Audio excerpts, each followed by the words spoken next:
Vamos a uma experiência envolvendo as máquinas eletrostáticas. Elas, estávamos conversando agora há pouco, né, Cláudio?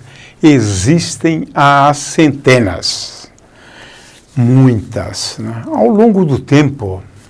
A primeira delas, mais ou menos no ano de 1700, Hawksby, e isso fez toda a diferença, porque a partir daí a eletricidade passou a ter um interesse muito grande por conta dos fenômenos, né, associados à presença de carga elétrica em alguma região do espaço, né? Porque, na verdade, uma máquina eletrostática tinha, ou tem ainda, essa função, né, de produzir, gerar cargas elétricas, né, e eventualmente armazená-las, né? Mas, de qualquer maneira, essa é a função básica, né, de uma máquina eletrostática. Essa máquina eletrostática que o Cláudio trouxe, ele acabou de me dizer que tem origem num cientista famoso, Lord Kelvin, né? Uhum. Essa unidade de temperatura Kelvin, né, na verdade, é homenagem ao Lord Kelvin, né? Eu achei bastante interessante esse arranjo, né? Então o Cláudio vai explicar para a gente como é que funciona, né, essa máquina eletrostática devido à ideia de Lord Kelvin. Então vamos lá, Cláudio. Eu achei essa máquina bem interessante, bem peculiar, porque normalmente a umidade, a água, ela é uma inimiga da eletrostática. Uhum. Se você tem umidade, por exemplo, as máquinas eletrostáticas costumam falhar, porque a umidade acaba conduzindo, né, as cargas e acaba descarregando, isso é muito difícil de carregar. E esse usa justamente a água, né, como fonte de cargas, né. Então, na verdade, ele funciona assim, né. Então, nós temos aqui um reservatório de água. Então, nada água, de especial. Não, água de normal, né, de torneira. E temos aqui duas, né, ramificações, parte da água sai por esse biquinho, parte por esse outro biquinho. Aqui eu tenho, então, um metal, é um fio de cobre que eu enrolei, né, e para aumentar a superfície, então eu enrolei, né, aumentei a superfície aqui de contato. Esse daqui, então, ele é ligado nessa outra placa, também de cobre. Aqui a mesma coisa, só que a outra placa está desse lado de cá. Né? Bom, aqui eu coloquei um fiozinho com uma lâmpada de neon para a gente ver a descarga, né? A hora que acumular uma certa quantidade de carga, quando vencer o potencial de ruptura, ele vai dar uma faísca e vai acender o LED. Né? É só para mostrar que ele vai se eletrizar. E eu trouxe também um eletroscópio para a gente ver que... comprovar, né? Que houve eletrização, né? Eletrização, exatamente. Então, o princípio de funcionamento é esse, né? Quer dizer, a água desce por aqui e sempre haverá uma diferença de cargas entre os metais, por exemplo, entre esse e aquele, por exemplo. Né? Então, como eles estão totalmente isolados, sempre haverá uma pequena diferença de cargas. Né? Isso não tem jeito. Essa pequena diferença de cargas é que vai sendo multiplicada. Né? É muito parecido com a máquina de indução de Winchurst, né? Aquela máquina eletrostática de Winchurst, com os dois discos se mexendo, também é uma máquina de indução. Né? É parecido com essa. Então, essa pequena diferença de cargas que há, você vai multiplicando com o decorrer aqui do escoamento aqui da água. Né? Então, vamos ver primeiro como é que funciona, vamos fazer ele funcionar. Então, eu vou abrir aqui.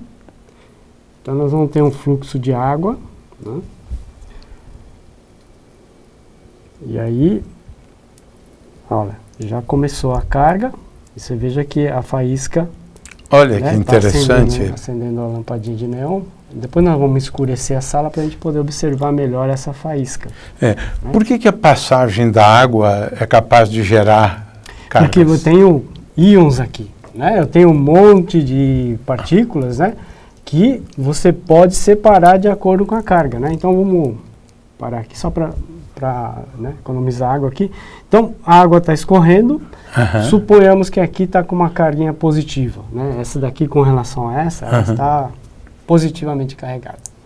Então, ao passar a água, né, o filete de água, ele vai atrair, né, as cargas, os íons negativos, né, como aqui está positivo, vai atrair negativo, e as positivas vão repelir, quer dizer, eles vão voltar através do fluxo de água aqui para cima. Né?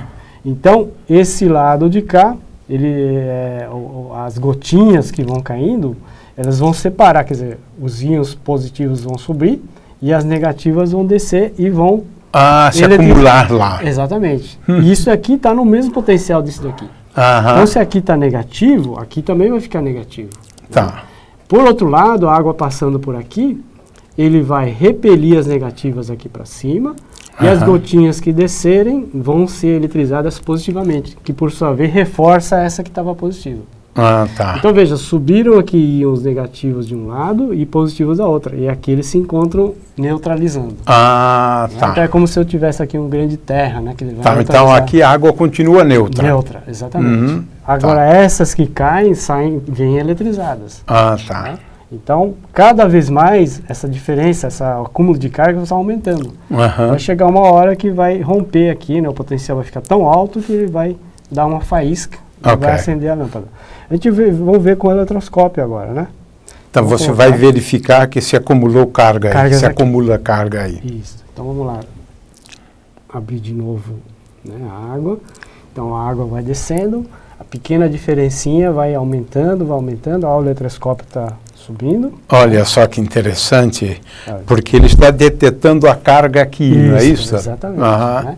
Então eu vou aproximar aqui um pouquinho interessante. Mais.